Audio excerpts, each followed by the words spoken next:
Okay, I am back.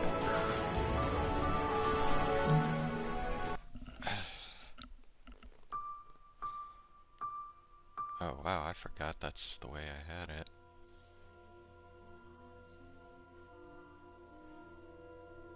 Okay, well, never mind. Alright.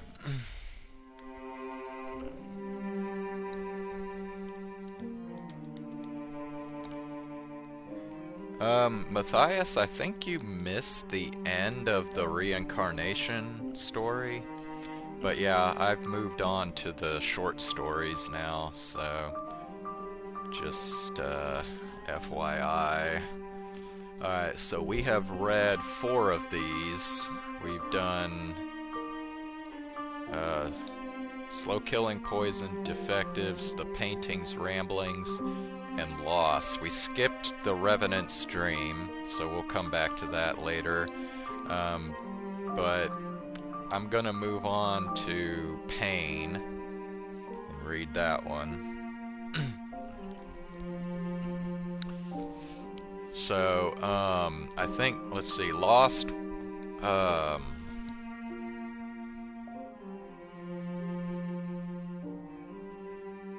okay, Lost was about, Jacopo and kind of his relationship with the maid.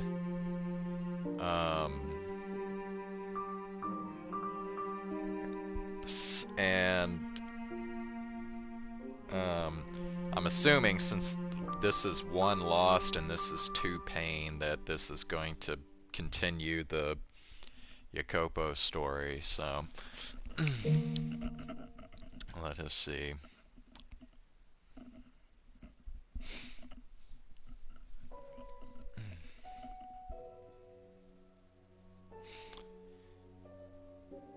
Beyond ending 4, a moment of hesitation. Oh, wow. Okay, so this is like specific to like an ending that you get. Yeah, I think I actually got this ending because there was like a question, and I didn't know that if you didn't answer it in like 2 or 3 seconds, then the question would just go away and you would get a bad ending. So I guess that's what this is.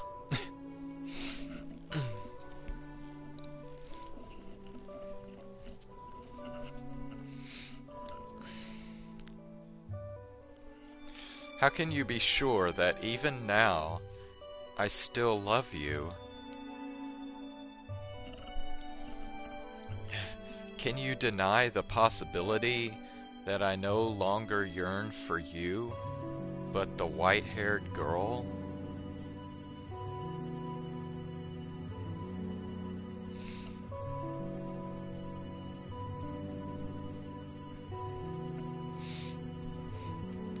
Can you deny the possibility that my love for you has transformed into hate?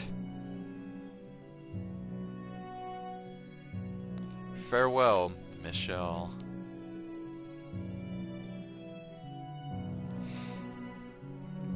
In a brief moment of hesitation, Michelle had abandoned Giselle, leading to the worst possible outcome for the both of them. The both of them, and one other as well, a young girl. The girl, however, remained oblivious to her fate. Are you sure you really wanted to let him go? The girl leaned back in a rocking chair before the fireplace, tracing her bottom lip with her skeletal finger. Her face was covered in hideous scars, a fitting look for the witch of the cursed mansion, but it was her devilish smile that left the strongest impact. The maid, who now remembered she was Giselle, was putting kindling on the fire, a task she had done countless times over hundreds of years. But this time, the circumstances were slightly different. Yes, I am sure. Giselle looked up at the witch, distraught. Her already unnaturally pale face was almost entirely devoid of color. Just moments earlier, she had banished the man she loved. She had cast Michelle's soul back into the void, sending it off with a wish that he would never find his way back to this mansion. I see, the witch said, still running her fingers across her lip. I don't think I'll ever understand. If you hate someone, you should chain them down and torture them for all eternity. It was the perfect opportunity to trap his soul. I do not hate him, Giselle said, causing the witch's bony finger to come to a sudden halt. The witch raised an eyebrow, perplexed. But it was hidden in the shadow of her hood for no one to see. Oh, is that so, my dear? After everything you said, I simply assumed. I could never come to hate him. I could never want to see him dead or tortured. As she spoke, the look of dejection on Giselle's face deepened. However, there seemed to be a hint of relief beneath it, which the witch couldn't comprehend. Oh? Then why did you say what you did? The witch extended her skeletal finger toward Giselle. Giselle sighed, saying, I don't think you would understand. Sometimes you kept your distance from someone because you loved them. You sent them back to the mortal realm to live a normal life away from you, an undying apparition, because you loved them. You never wanted them to set foot in the cursed mansion again because you loved them. The witch would never understand those desires. She would never understand telling someone, I don't love you, because you loved them.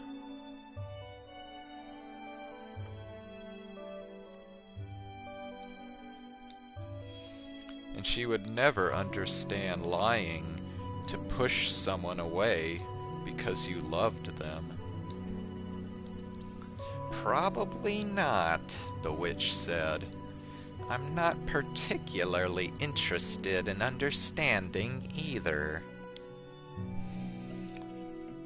It doesn't matter what happened in the interim. In the end, nothing's changed, has it, my dear? You are still my darling, devoted maid. With enough time, you will once more... Giselle slowly closed her eyes. The witch was right. In time, the mansion would eat away at her until there was once again nothing left.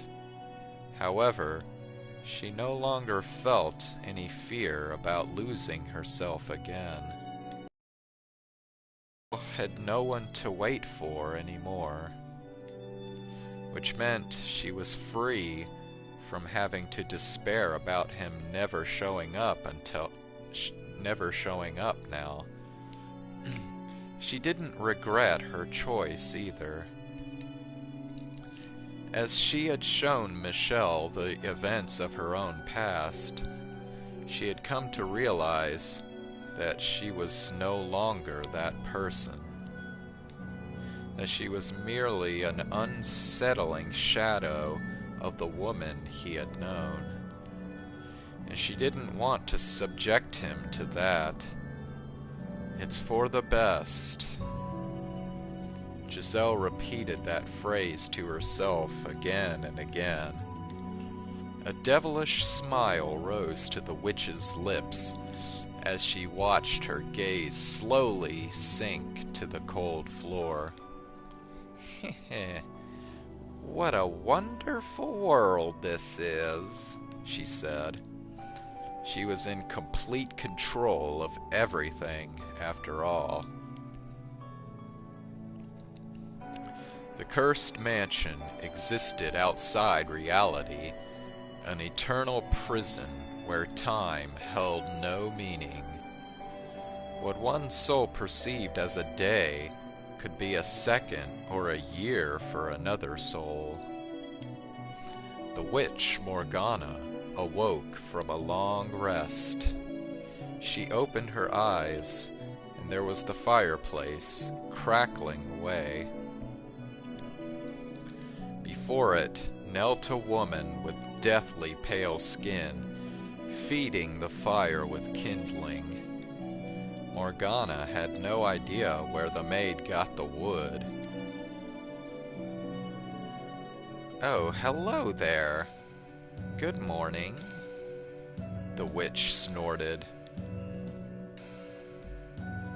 "Good morning to you as well, my dear," Morgana said. "How long has it been?" "Since when?" "Since you cast him out." "Cast who out?" the maid said with her usual smile, tilting her head, which was all Morgana needed to hear to know what had happened. "It's been long enough for you to have fully reverted, I see." "Whatever do you mean?" the maid asked. "Oh, is this one of your riddles?"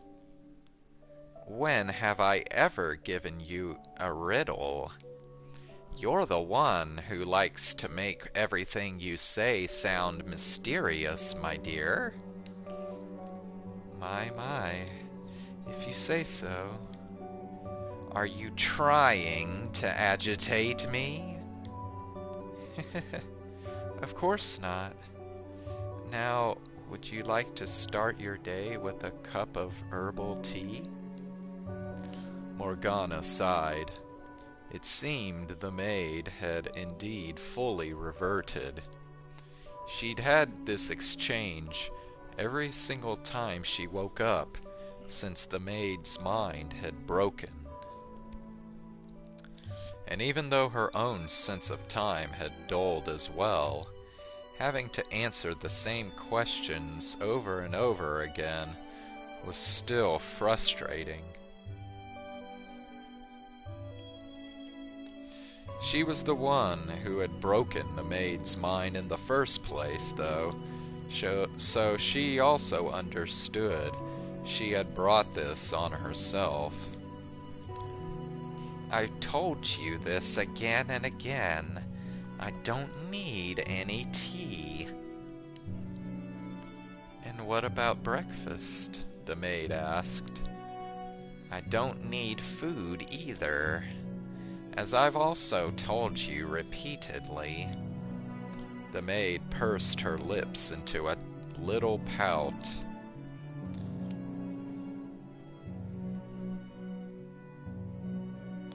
"Any food or tea you prepare is nothing but the product of a deluded spirit's imagination, and I would cast myself into the void before touching that," the witch thought, sighing. "Then will you be doing your usual rounds of the house?" the maid asked. "I suppose," the girl said, gazing up at the dark ceiling. Her only real pastime was visiting the three souls trapped here and tormenting them. Sometimes with words, sometimes with visions of the past, and sometimes with her own two hands. Gradually, bit by bit, she chipped away at their souls. As the master of the house, it acted to serve her will. And that influence was especially powerful while it existed outside time, which meant she could do almost anything she pleased. And she had taken full advantage of that ability to torture the souls of the flaxen-haired boy, the beast-like swordsman, and the monstrous lord.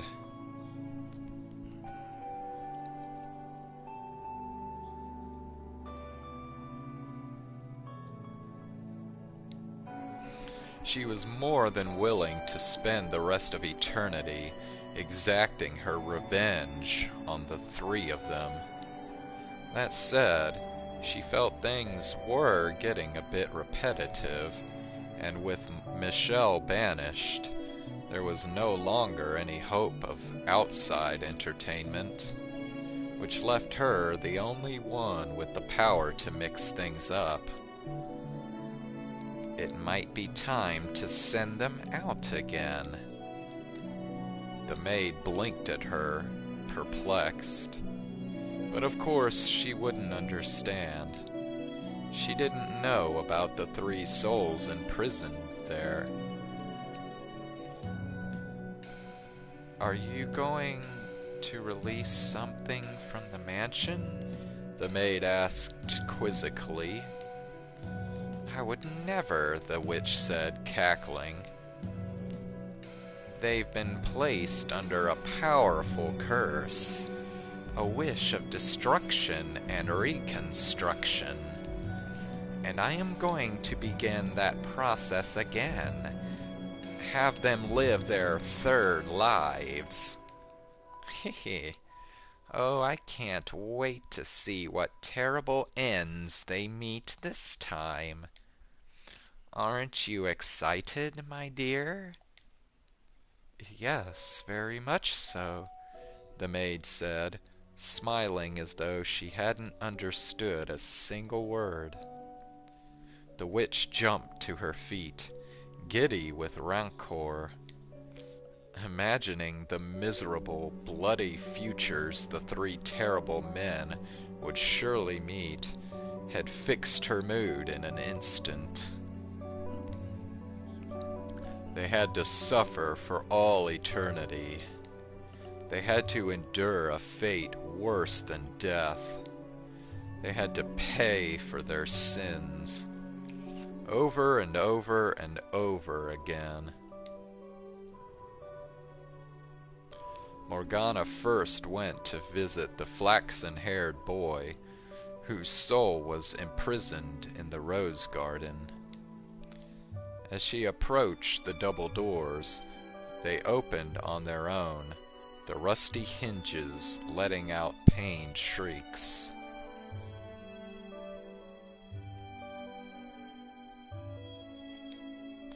On the other side lay a colorless, withered garden, a sad shadow of its once brilliant, colorful splendor.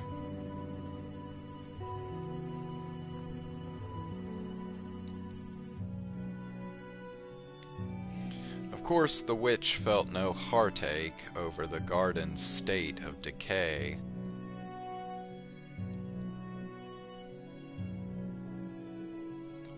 A boy's shadow knelt on the ground, almost entirely encased in a briar patch.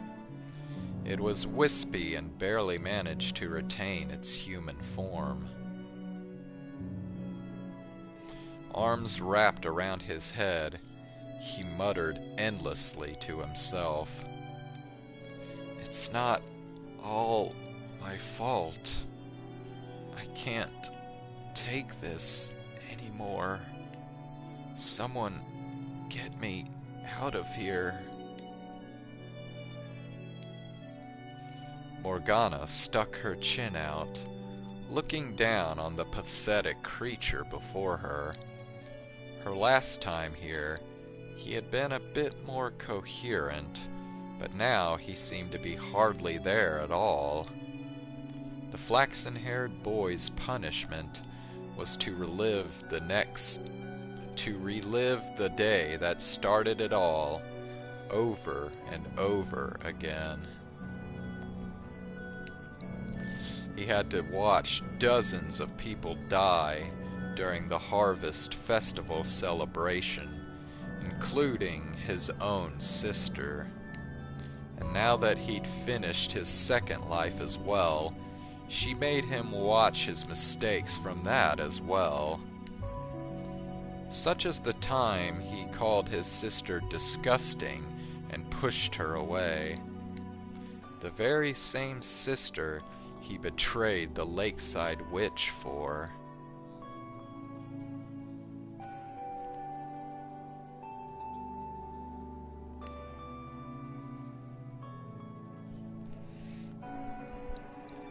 I never could have known that would happen. I just wanted a normal life. Someone, please, get me out of here. Would you like me to set you free? The witch asked. Only then did the shadow notice her presence, looking up at her with his featureless, empty face. What? The witch's smirk grew wider. I said I'm thinking of releasing you. If the flaxen-haired boy had any strength left to think, he would have realized this was all a trick, not a sudden display of kindness.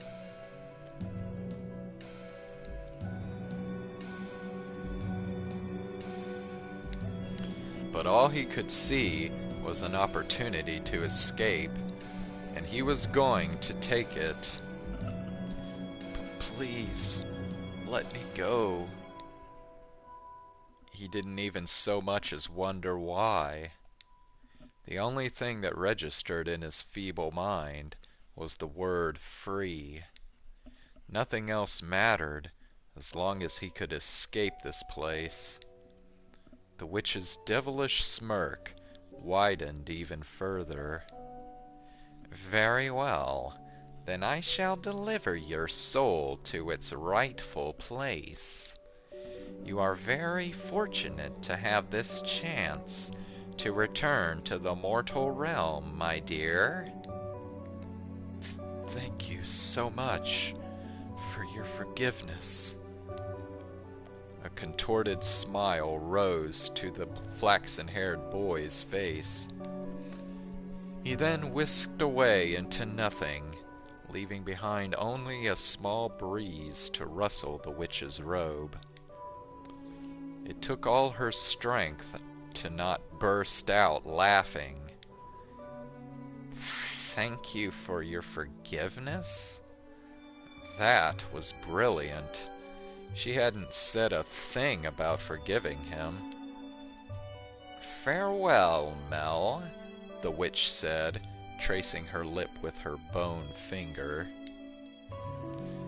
We'll meet again soon, she said. The witch's parting words this time were not, until our souls cross paths once more in the boundless sphere of fate. Because she hadn't released him from the curse, so his fate was still bound to her, even as he began life anew. And so long as he remained subject to the curse, so did the soul of the girl who meant so much to him.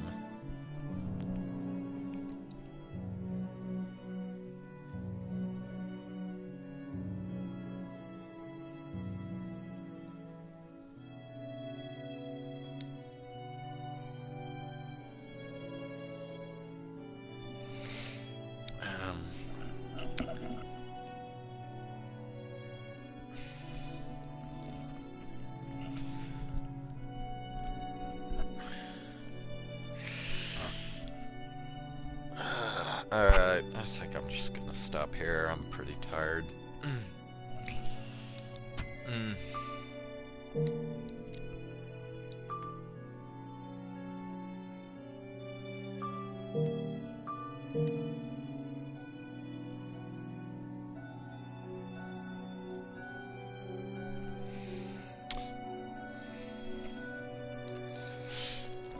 Alright, thanks for watching.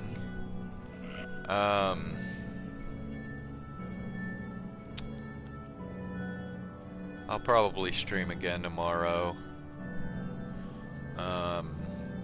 Maybe give that boss in Final Fantasy a few more cracks. And then I might do a little bit of this after. Alright, well, good night.